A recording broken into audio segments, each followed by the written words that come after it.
Aksi tak pantas diperlihatkan oleh anggota polisi di Pekanbaru Riau. Para aparat itu hanya menonton dan memvideokan seorang wanita dikeroyok 11 debt kolektor laki-laki. Ironinya, pengeroyokan itu terjadi di depan Mapolsek Bukit Raya. Polisi yang saat itu bertugas di piket tak bisa berbuat banyak, justru keempatnya ikut bersama rombongan debt kolektor fighter dan hanya merekam kejadian.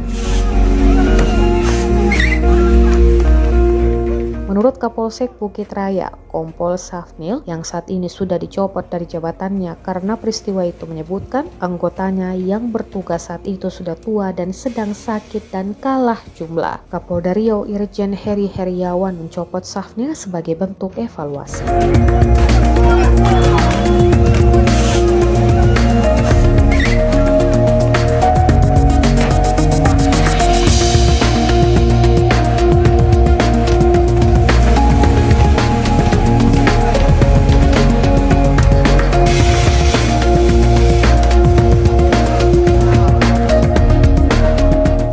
Download Tribun X sekarang, menghadirkan lokal menjadi Indonesia.